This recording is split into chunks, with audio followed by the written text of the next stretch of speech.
Hello વિદ્યાર્થી મિત્રો, બીકે science ઇન્સ્ટિટ્યૂટમાં સૌનું ફરી હાર્દિક સ્વાગત છે। તો અત્યારે બેટા જે આપણે ધોરણ 10 ની અંદર બીજું ચેપ્ટર ચાલી રહ્યું છે, તો આજે આપણે વાત કરવાના છે નવા બે પ્રશ્નની। પહેલો પ્રશ્ન છે સોડિયમ હાઇડ્રોક્સાઇડના ઉત્પાદન માટે ક્લોર આલ્કલી પદ્ધતિ સમજાવી મળતી નિપજોની ઉપયોગિતા જણાવો। બરાબર, તો પહેલા તો અહીંયા તમને શું કીધું છે કે સોડિયમ હાઇડ્રોક્સાઇડ ની બનાવટ। હવે સોડિયમ હાઇડ્રોક્સાઇડ ની બનાવટ પહેલા આપણે અહીંયા સમજીશું। તો સોડિયમ હાઇડ્રોક્સાઇડ તો બનાવતા યાદ કેવી રીતે રાખીશું સમજો બેટા, કઈ નથી, બહુ ઈઝી પ્રશ્ન છે। બરાબર, બનાવટ તો સોડિયમ હાઇડ્રોક્સાઇડ આપણે બનાવવાનો છે, તો પહેલા આપણને એનું અણુ સૂત્ર ખબર હોવી જોઈએ। તો અણુ સૂત્ર શું છે? NaOH। તો એનો અર્થ એવો થાય કે આપણે એવા બે પ્રક્રિયક લેવા પડશે કે જેમાં Na હોય અને બીજામાં OH હોય, અને બંને જોડી અને શું બનાવે? Sodium hydroxide. તો બહુ સિમ્પલ છે। NaCl ના જલીય દ્રાવણમાં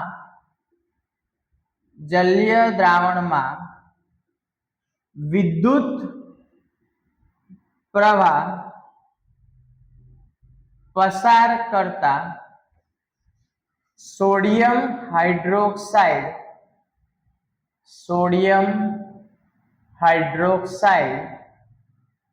જેને આપણે શું કહીએ? NaOH મળે છે। તો અહીંયા તમે શું કર્યું? તો NaCl ના જલીય દ્રાવણમાં વિદ્યુત પ્રવાહ પસાર કરતા સોડિયમ હાઇડ્રોક્સાઇડ એટલે કે NaOH આપણને મળ્યો। વિદ્યુત પ્રવાહ પસાર કરતા એટલે સિમ્પલ તમે જોશો બેટા તમારી ટેક્સ્ટ બુક ની અંદર, એટલે તમને આ રીતે એક આકૃતિ આપેલી છે।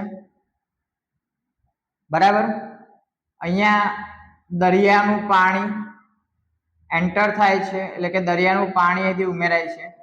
અહીંયા બે ધ્રુવ ઊભા કરેલા છે, આ રીતે બે ધ્રુવ ઊભા કર્યા છે। અહીંયા બેટરી લગાવેલી છે એક। બરાબર, આ રીતની એક આકૃતિ તમને આપેલી છે બેટા બુક ની અંદર। અહીંયા એક આ રીતે બેટરી જોઈન્ટ કરી છે। એક ધન ધ્રુવ છે, એને આપણે કેથોડ કહીશું, જે ઋણ ધ્રુવ છે એને આપણે એનોડ કહીશું। આ રીતની એક આકૃતિ છે। અને અહીંયા NaCl એટલે કે સોડિયમ ક્લોરાઇડ ના જલીય દ્રાવણ એટલે દરિયાનું પાણી, બરાબર, જે મીઠા વાળું હોય, બરાબર, અને આ બે ધ્રુવોની અંદર જ્યારે વિદ્યુત પ્રવાહ પસાર કરવામાં આવે છે તો પ્રક્રિયા કંઈક આ રીતે થાય છે।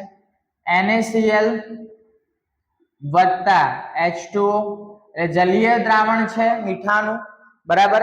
તો NaCl માંથી આપણને ખબર છે કે કોણ છૂટું પડશે? Na પ્લસ અને Cl માઇનસ। H2O માંથી કોણ છૂટું પડશે? H પ્લસ અને OH માઇનસ। તો હવે જે પોઝિટિવ હશે એ નેગેટિવ તરફ આકર્ષાશે, તો Na અને OH બંને બની જશે NaOH। તો હવે તમને એવો વિચાર આવે કે સર આ H પ્લસ અને Cl માઇનસ જોડાઈને HCl ના બનાવી દે, એસિડ ના બની જાય? બરાબર, તો આવું ઘણા બધા વિદ્યાર્થીઓ આવી ભૂલ કરે, પ્લસ HCl લખી દે। ના, અહીંયા ધ્યાન આપજો બેટા કે અહીંયા જે એનોડ અને જે કેથોડ લગાય છે, એ એનોડ અને કેથોડ તો આપણને ખબર છે કે કેથોડ એ ધન વીજભારિત છે, બરાબર। તો એ શું કરશે કે દ્રાવણનો જે Cl હશે, ક્લોરીન હશે, એને પોતાની તરફ ખેંચી લેશે અને એને અહીંયાથી શું કરશે? બહાર કાઢશે। તો Cl2 વાયુ ક્યાંથી બહાર નીકળી ગયો? કેથોડ બાજુથી। એ જ રીતે હાઇડ્રોજન વાયુ ક્યાંથી બહાર નીકળી જશે? એનોડ તરફથી, બરાબર। તો અહીંયા આપણને એક્સ્ટ્રા શું મળશે? Cl2 વત્તા H2। તો આપણે અહીંયા બે કરી દઈએ, અહીંયા પણ બે અને અહીંયા પણ બે। તો જુઓ ઇક્વેશન બેલેન્સ થઈ ગઈ, 2 અને 2 અને હાઇડ્રોજન 2 દુના 4, તો 2 અહીંયા ને 2 અહીંયા 4, Cl 2 તો અહીંયા પણ 2 Cl, તો ક્લોરીન પણ 2 થઈ ગયા। તો આ કેવી થઈ ગઈ? બેલેન્સ ઇક્વેશન, બરાબર। ચલો, તો સિમ્પલ ફોર્મ ની અંદર એને આપણે લખી દઈએ, એટલે કે નામ લખી દઈએ બધાના। સોડિયમ ક્લોરાઇડ H2O એટલે તો આપણને ખબર જ છે પાણી. અહીંયા આપણને શું મળી ગયું? Sodium hydroxide. બીજી વધારાની નિપજ મળી તો આપણને ક્લોરીન વાયુ સ્વરૂપે મળ્યો અને બીજું મળ્યું બીજું આપણને મળ્યું ડાયહાઇડ્રોજન. ઓકે, બસ આટલું જ છે આની અંદર, બીજું કંઈ છે નહીં. ઓકે, હવે વાત છે ઉપયોગ, નિપજોની ઉપયોગિતા. મતલબ અહીંયા જે આપણને ક્લોરીન મળે છે એ ક્લોરીનનો આપણે ઉપયોગ શું કરીએ? તો એ જ પ્રશ્ન અહીંયા બીજા નંબર પર છે. જુઓ, બંને પ્રશ્ન એકબીજા સાથે બેટા સંબંધ ધરાવે છે એટલે મેં અહીંયા જોડે લખ્યા છે. હવે છે વિરંજન પાવડર એટલે કે બ્લીચિંગ પાવડર CaOCl2 નું ઉત્પાદન અને તેની ઉપયોગિતા. બરાબર. તો હવે આ સોડિયમ હાઇડ્રોક્સાઇડ ની બનાવટમાં જે ક્લોરીન આપણને મળશે, ક્લોરીન વેસ્ટેજ નથી જવાનું, એ ક્લોરીનનો આપણે ઉપયોગ કરવાનો છે. કેવી રીતે? તો એ જ ક્લોરીનને આપણે ફોડેલો ચૂનો એટલે કેલ્શિયમ હાઇડ્રોક્સાઇડ CaOH2 સાથે મિશ્ર કરીશું એટલે આપણને મળશે CaOCl2 અને એક હાઇડ્રોજન, જો એક ઓક્સિજન અહીંયા આવી ગયો, બરાબર, Cl2 પણ આવી ગયા, અહીંયા બે ઓક્સિજન હતા તો બીજું બે હાઇડ્રોજન એક ઓક્સિજન એટલે શું છૂટું પડશે? પાણી. તો અહીંયા આનું નામ છે કેલ્શિયમ હાઇડ્રોક્સાઇડ, જેને તમે ફોડેલો ચૂનો પણ કહી શકો છો. ફોડેલો ચૂનો. ઓકે, ચલો એની ક્લોરીન સાથે પ્રક્રિયા થઈ. હવે આ જે અણુસૂત્ર છે બેટા CaOCl2 એ ખાસ યાદ રાખવાનું છે તમારે. એ બ્લીચિંગ પાવડર નું અણુસૂત્ર છે અથવા વિરંજન પાવડર નું અણુસૂત્ર છે. બરાબર. તો આને આપણે કહીશું બ્લીચિંગ પાવડર. ઘણી વખત વિકલ્પની અંદર પૂછાય છે અથવા વિરંજન પાવડર. બરાબર, આ ભૂલ ના થાય. અને પાણી આપણને મળશે તો અહીંયા આવું લખી શકાય કે સોડિયમ હાઇડ્રોક્સાઇડ ની બનાવટ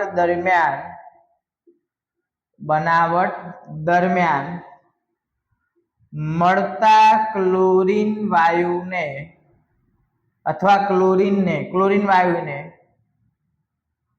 ફોડેલા ચૂનામાંથી પસાર કરતા વિરંજન પાવડર મળે છે. કયો પાવડર મળે છે? વિરંજન. હવે ઉપયોગિતા એની લખવી હોય તો બહુ સિમ્પલ છે બેટા, 2-3 ઉપયોગિતા ઇનફ છે આપણા માટે. તો કાપડ ઉદ્યોગમાં, બીજો ઉપયોગ થાય કાગળ ઉદ્યોગમાં અને ત્રીજો ઉપયોગ થાય તો પાણીને જંતુનાશક બનાવવા.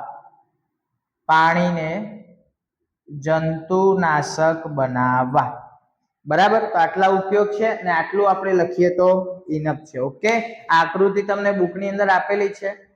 તમને પ્રશ્ન જો 2 માર્ક્સ 3 માર્ક્સમાં પૂછાય તો તમે દોરવાની છે, ના પૂછાય તો ચાલશે. અથવા તમે લખો કે ભાઈ વિદ્યુત પ્રવાહ પસાર કરતા, તો તમારે વિદ્યુત પ્રવાહ પસાર કરીને કેવી રીતે પ્રક્રિયા થાય એ દર્શાવવું હોય તો દર્શાવી શકો. ઓકે, તો આજે બેટા આપણે આટલું રાખીએ છીએ આ વિડીયોની અંદર. ચેનલને સબસ્ક્રાઇબ ના કરી હોય તો ચોક્કસથી સબસ્ક્રાઇબ કરો. બરાબર. ટૂંક સમયની અંદર તમને ઇંગ્લિશ મીડિયમના પણ હવે વિડીયો મળવાના છે. બરાબર. તો મળીએ છીએ આપણે નવા વિડીયોની અંદર નવા ટોપિક સાથે. ત્યાં સુધી બધાને Tata bye bye, C you.